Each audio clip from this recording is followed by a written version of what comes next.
Hi, Gina, and welcome to the Around the Campfire podcast.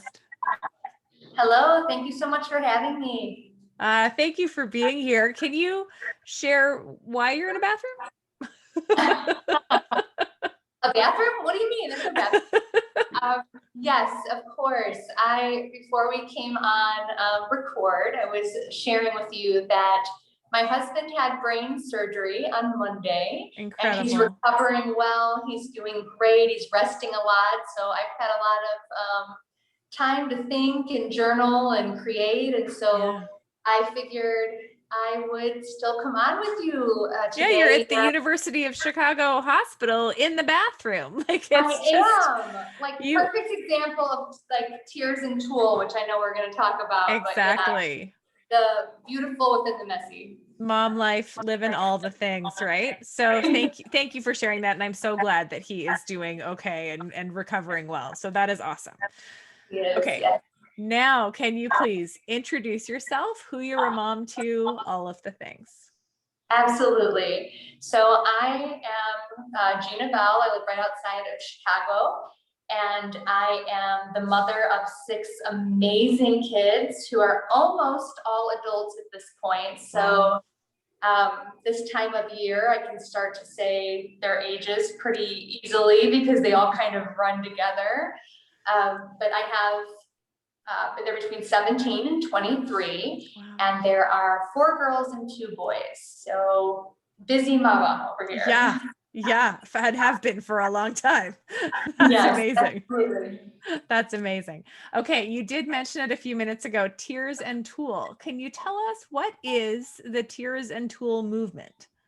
Yeah, so the Tears and Tulle Movement is a women's empowerment project that follows a giant rainbow tulle skirt that's like just this enormous amount of fabric, and it is going to 52 women in 52 weeks across the United States and Canada. And each woman pairs the skirt with something black to represent how she can show up from within her tears moments to connect with her magic. And we call those the Tulle moments around here. So Tears and Tulle was actually born on an abandoned overpass in Orlando, Florida, where I was doing a photo shoot in the rainbow tulle, the original rainbow tulle skirt. Not even for the movement, but just not for the movement, just as on a photo shoot for my brand, for my business. And someone yelled, and I had purposely paired the skirt with a black tank top because I thought, wow, this really represents like the color and the darkness. And someone said, Gina, can you run? And there was a drone above me that was filming. And I said, I think so. I was in my bare feet. I fluffed the skirt up and I just took off down this overpass. And I felt like in that moment, I had found out my husband was actually going to have his first brain surgery 3 years ago. Oh my goodness. Yeah. And it was the week before the anniversary of my mom's passing, and just everything that comes with life was still happening. And somehow I was connecting with this feeling of magic and color while I was feeling all of those sort of tears moments. So I took off down the overpass, and I just felt like my mom's energy, every ancestor, every woman that came before me was kind of like picking my feet up off the ground as I was going. And when I got to the end, there were people crying. It was like just this beautiful moment. And so I would bring the skirt home, and on the plane, I fell asleep for a moment, and I had this vision that these little tulle fabric packages were floating down from the plane and into people's houses. Amazing. Yeah. And so I got home, and I sat on that skirt for like 9 months before I realized that I needed to share it and create a movement that would help people express their color from within the dark moments and not wait for life to be perfect to do that. So I love it. So what do the 52 women do? They obviously wear the skirt, they pair it, they wear it. Do they share it to a website? Like what do they do with that skirt? Yeah, so we ask them to share their experience. So they take between 1 and 12 photos in the skirt. They always pair it with something black, and it doesn't have to be a tank top. It can be your dog Fluffy. It could be a black sand beach. Someone did a mural someone made wings. So Oh, there's just, wow. depending on where they're at in their life and how they want to express, they pair it with something black, and then they send us those pictures. They send the text of their experience, and we share on social media, and we put, there's a Tears and Tulle section on my website. We put them all up on there so people can follow the skirt in real time. But it's amazing to see how many people really embrace their struggles when the skirt arrives. Incredible. So say again, sort of what is that piece about finding your color again?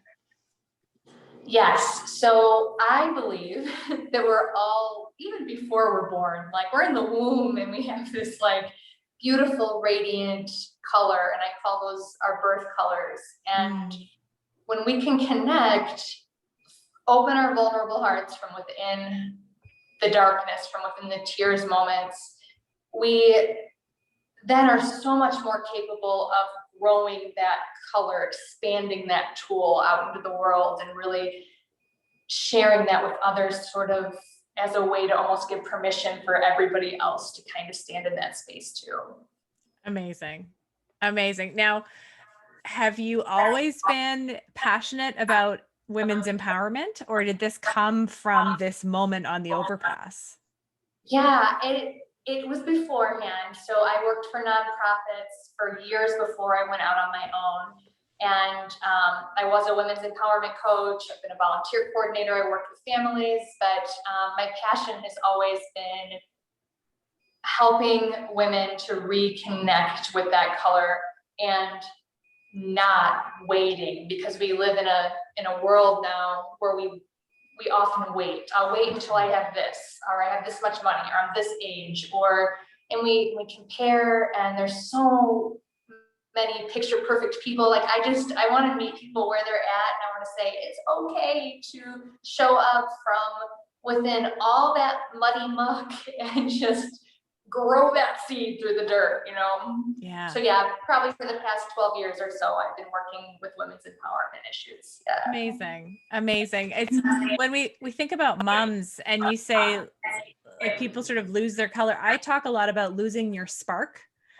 And, I think when moms get so mired in everything that comes with motherhood and they kind of forget who they are, that's where I really resonate with the colors, right? Like you give everything you have to being a mom, which is amazing. And I'm not saying that you shouldn't ever do that, but you do kind of lose a little bit of yourself, right? So it's like finding those colors again, and who makes you beyond being a mom. Does that make sense? It absolutely does. And I think that when we are able to do that, we're actually setting the best example we can for our kids. 100%. Yeah. So when we don't reconnect, and it's hard, it's so hard to reconnect because we're so busy. Yeah. And we often just feel like something's off, something's missing, but we don't really know what it is. Well, I think a lot of the time it's that connection with that color, with that spark like you're talking about. Yeah, exactly. Yeah, I totally relate to that. Awesome. Now, what is your business that you have before, and I assume alongside Tears and Tulle? Yeah, I'm just Gina Bell, and I'm out there speaking, and I'm writing, and hope to get back to the in-person retreats soon. Yeah, I hear you. Yeah, I think when we're all together, and you can do it virtually, but it's not the same. I like the idea of women coming together as like one big circle of tulle skirts that actually create a larger tulle skirt, and then there's the layers that go out into the world. Oh, so good. I'm big on the whole ancestral thing. Like I think that we're changing things as we go out in the world, and we're really honoring the women who came before us that couldn't always do that. So yeah, it's so true. It's so true. Okay, you have a book, the Tears and Tulle book. And for anybody listening to the podcast, thank you for listening. But you can also see the video of this interview on the show notes at momcamplife.com/podcast. Find Gina's episode. I'm going to share the video because she is going to show us her amazing book that she has written, Tears and Tulle. So tell us about this book and then maybe read us some of it. I absolutely can. So it's called Tears and Tulle, just like the Women's Empowerment Project. And it's basically the book I felt like I needed to have as a child. So the book is definitely all ages. It was actually, I'm 43 this year, was written for women to reconnect. And then of course, little girls and people everywhere to reconnect. Yeah, so I can read it. It's not too long. Amazing. Okay. Tears and Tulle, written by Gina Bell, illustrated by Elena Michaelides. I highly recommend reading this book from a University of Chicago bathroom or any bathroom that you have where you can find a spare moment. Excellent. That's my disclaimer. I love it. One day, a baby girl was born wearing a skirt made of tulle. It was bright and colorful, like a rainbow jewel. The skirt was invisible, seen just by the girl. She giggled happily, watching its wild colors swirl. The skirt connected the girl to her magic, color, and dreams. When she was full of tears, the skirt sent her heart joyful beams. As the girl grew and grew, the magical skirt did too. Soon she realized that life could be messy and unfair. She needed to remember that her skirt would always be there. She fluffed her skirt and she jumped to her feet. She would wake up the skirt with her own special beat. Skip, dance, swish, twirl. Remember the spirit of that magical girl. Sometimes she felt scared, embarrassed, and like she didn't have a clue. So she fluffed her skirt and remembered the fun of trying something new. It says Cuddles there. That was my childhood dog. There were times she felt left out, misunderstood, and like she would never fit in. So she fluffed her skirt and remembered to be comfortable in her own skin. Skip, dance, swish, twirl. Remember the spirit of that magical girl. And we're watching her grow up in the skirt. And when life was just too much and her eyes filled with tears, she fluffed her skirt and remembered she could learn from her fears. The tears made her wise and watered the dream in her heart. Fluffing her skirt, she remembered she was a growing work of art. Skip, dance, swish, twirl. Remember the spirit of that magical girl. As she grew older, her days could feel overwhelming, crazy, and long. Actual picture of me climbing out of the laundry pile. So she fluffed her skirt and remembered she was radiant, resilient, and strong. And sometimes it felt like her life was falling apart at the seams. So she fluffed her skirt and remembered she could always connect to her dreams. Skip, dance, swish, twirl. Remember the spirit of that magical girl. She celebrated her failures and the lessons they taught her along the way. She fluffed her skirt and remembered she had something important to say. She trusted the wisdom in her heart to help others to grow, learn, and heal. Fluffing her skirt, she remembered her struggles made her beautiful and real. Skip, dance, swish, twirl. Remember the spirit of every magical girl. And then the back explains what the Tears and Tulle Movement is, but we've already kind of gone over that. So the end. Oh, Gina, that is beautiful. That is so good. I'm clapping. Everybody clap along. Thank you. Me too. We gotta clap for ourselves, especially. That was beautiful.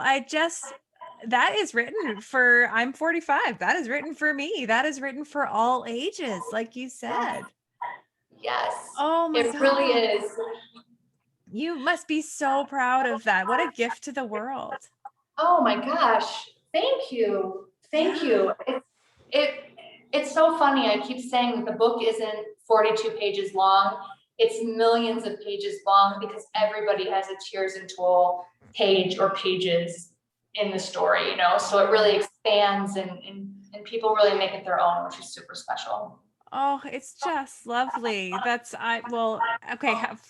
People are going to want to know right now. I usually ask this at the end, but how can people get a copy?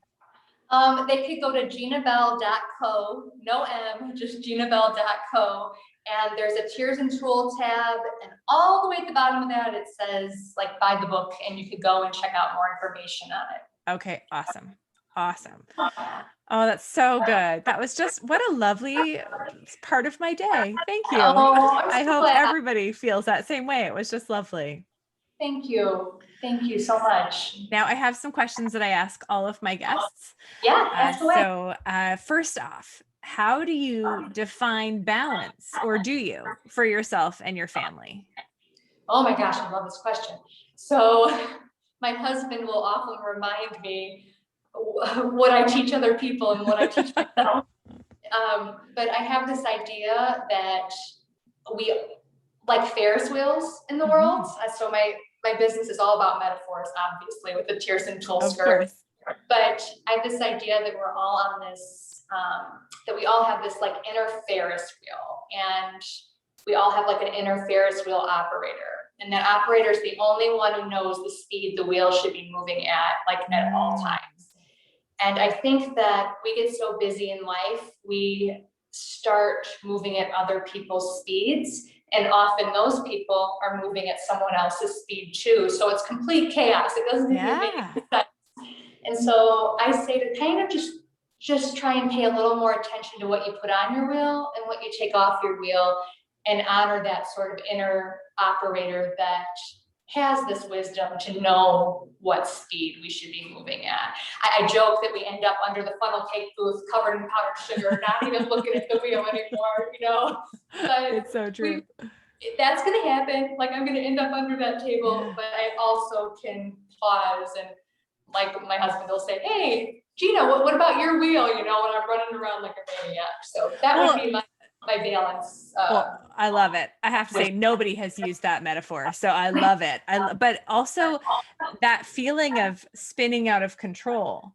I think so many people can resonate with that, and to think, you know, oh, my wheel's going too fast. I need to slow it down. Yes. Yeah. It's a nice picture because I feel like anywhere you are in the world, you know what a Ferris wheel is, you know? Yeah, absolutely. I love it. All right. Do you make time for self-care, and what does that look like? Oh my gosh, yes. I love these questions. So I kind of have untraditional self-care. I think when we think of self-care, we think of like bubble baths, right. And, you know, stuff we don't often have time to actually do.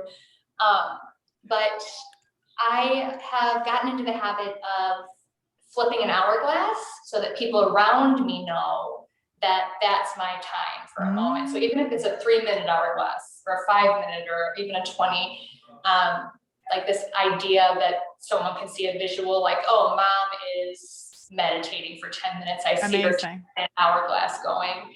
And then I also, before the pandemic, treated myself to the movies all the time. I took myself on dates. So I highly recommend getting over the uncomfortableness of sitting in the theater by yourself and just kind of laughing when you want to, and just enjoying the movie without anybody with you. Do you know, I've done that one time, and this will tell you how long ago it was. The movie was Pleasantville.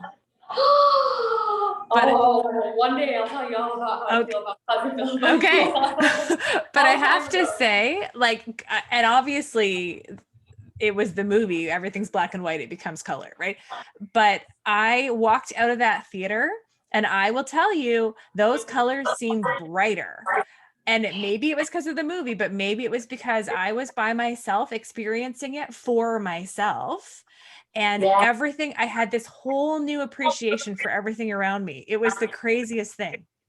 I love that so much. Oh, what a great movie to go see by yourself too. I love that. Yeah. And I don't even remember why I went by myself. I mean, that's gotta be what, 20 years ago? Like it's a long time ago. I've been talking about Pleasantville for at least 15 years, so it's gotta be. It's at least 15 years for sure. I mean, my son's about to be 14. I don't think I was married. So it's gotta be. It's gotta be. All right. Last question before we get into how people can reach you and all that. Yeah. What is the biggest lesson you have learned as a mom?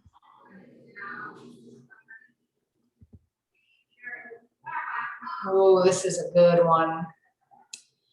I think just recently, I'm realizing that the things I obsess about, other people don't even carry in their memories, including my children. You know, like, oh my gosh, this one time Izzy said I didn't read to her as much anymore. Like, Izzy might not even carry that memory with her. And I have carried that with me, you know, so there's things that I think as moms, we really, you know, feel bad about or beat ourselves up about or whatever. And I think not just motherhood, but in life, people are often in their heads, you know, and it doesn't revolve around us. So yeah, I think just being really gentle in those spaces, and when that self-criticism starts coming up, to, I don't know, think maybe that was just a moment in time that, you know, you can love yourself through. That's huge. I am the queen of obsessing about moments of things I should not have said, or that how I might have impacted somebody. So that is such an important one. Thank you. Thank you. I said something to someone once at a job I was on years ago, and I went into her office and I said, I have to apologize for this. I can't believe that I said it. And she said, oh, I don't even remember that. I'm so sorry. What was it again? And I thought, well, I don't want to tell you what it was. I've had the same experience. It's like, I have to say this. I said this thing and I think it came out the wrong way, and I never want you to be, you know, I've done the exact same thing. Oh, exactly. Oh my goodness. What do we do to ourselves? Seriously. Awesome. But at least we can talk about it, so maybe our kids won't do it as much to themselves if they learn from us a little bit. You know? Absolutely. All right. How can our listeners connect with you? Yeah, I've just been telling people lately that if you Google Tears and Tulle, I'm the only person with Tears and Tulle anything, so you'll find all kinds of information on the book and the movement. But you can go on social media under Tears and Tulle. On Facebook, we have groups on there for the book to follow the skirt in real time, or GinaBell.co. Yeah. Awesome. And for anybody that doesn't know, tulle being the stuff that you make a tutu out of, Tulle is how you would spell it. Absolutely. And this isn't our mama or our grandmama's tulle. This tulle is different. It's not just for ballerinas or brides. It's so flowy. The pictures are beautiful. Yes, they are. Oh, a shout out to my my amazing illustrator, Elena Micheladas, too. Yeah. Yes, if you weren't watching the video to see Gina read the book, the illustrations are incredible. So you have to get the book, but you also have to go watch the video of her reading it, because it's just lovely. Just lovely. So good. Well, thank you. Thank you for allowing me to join you from the bathroom of the University of Chicago, where, hey, shout out to the staff being amazing and not even questioning me, asking to come in here and do this. So good. Well, I was actually wondering, I'm like, am I going to see a doctor walk in scrubs? Like, is this, that could happen. It could happen. It's like Chicago Hope, right? Like, awesome. Well, thank you. Thank you so much for being a guest. I'm so glad that your husband is recovering well and that you will not be in that hospital for too much longer. So yes, just a couple more days. Awesome. Well, thank you, Gina. And for everybody else, all of her contact information is going to be in the show notes. Go watch the Tears and Tulle Movement, get the book. It's been such a joy. Oh, thank you so much.